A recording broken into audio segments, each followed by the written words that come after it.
जय जय राम कृष्ण हरी।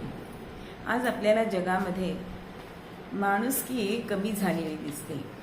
पूर्वी खरंच माणूस हा माणसासाठी माणसासारखं वागत असे, पण माणुसकी कमी होते आणि तो ती पैशाने घ्यायला बघतोय, पण माणुसकीचं नाणं असं मिळत नाही, असंच ह्या कवीला सांगायचंय।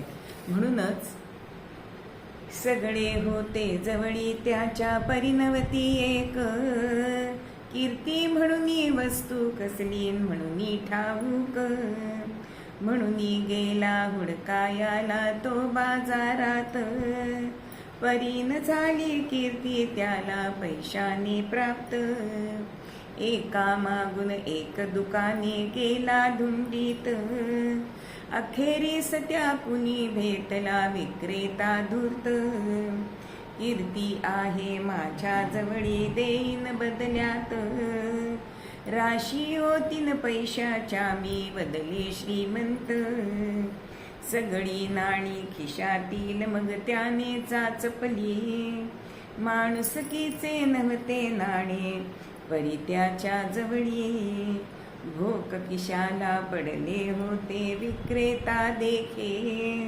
हसुनी बोले येथून सगळी गळली माणुसकी, पुढच्या वेळी या नाणे हे ठेवून हृदयात, कीर्ती मिळण्या माणुसकीचे लागे परमीट, हो लागे परमीट।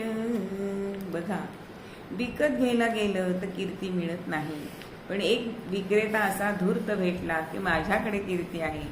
अहो, पण कीर्ती विकत घ्यायला त्याच्याकडे माणुसकीचं नाणं नव्हतं, आणि म्हणून तो म्हणतोय की तुमचा खिसा फाटलाय आणि त्या खिशातनं ते माणुसकीचं नाणं निघून गेलंय, आणि म्हणून कुठे ठेवून या माणुसकी, पुढच्या वेळी जेव्हा याल तेव्हा ते हृदयात नाणं ठेवून या, खिशात नको। म्हणजेच कीर्ती मिळायला माणुसकीचं परमीट लागतं, हेच या कवींना सांगायचंय। जय जय राम कृष्ण हरी।